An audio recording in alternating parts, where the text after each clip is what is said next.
At his first press briefing of the year, Prime Minister Philip J Pierre stepped out of the usual list of troublesome subjects to make an unexpected and momentous announcement. We have one thing I want to tell you, which is something that is very good for the country. It's a sovereign wealth fund. The country, the government is going to pass within this legislative year. If not, within it very early next year, in April or May, but the cabinet is going to approve a sovereign wealth fund for the country.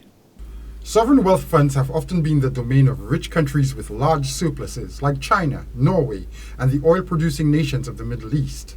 However, over the last decade, smaller, poorer, wiser nations in the global south like Ghana, Angola, Nauru, Tuvalu, and Kiribati have been leveraging resources from phosphate mining, oil, and even fishing licenses to create sovereign wealth funds. What does a sovereign wealth fund mean, especially for a small island developing state?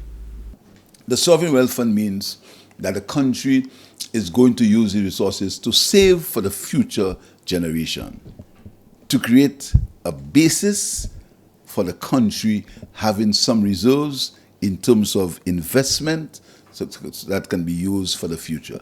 I'm very excited about it, the sovereign wealth fund. It shows that we want to have a legacy of savings. This government wants to create a legacy of wealth creation in this country.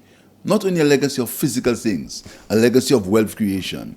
And that legacy of wealth creation means that a country, a small country with limited resources, can put something aside for the future. Sovereign wealth funds often invest surpluses in assets like real estate, industry, stocks, bonds, precious metals, and even art. It is not an insurance that pays out when something bad happens, but an assurance that work done in the past keeps paying off decades after that work is done. We have to make our generation better off than the last generation. And the way you can do that is by creating wealth, by saving. We want to instill, as a country, we want to instill savings and investments in the psyche of our people.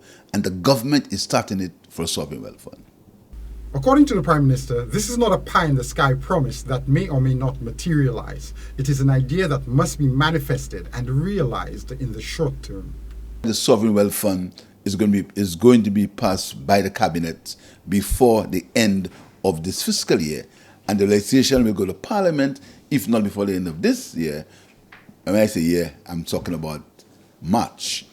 It will go next year. We're very excited about it. And I think everyone should hang on to the idea of the country saving for the future.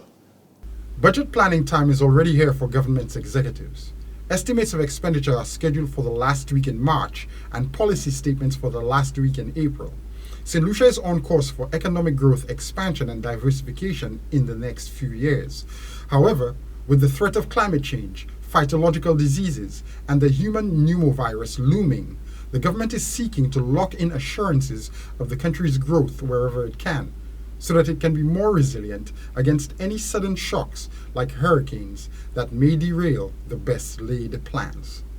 For Choice News Now, I'm Jason Seaflay.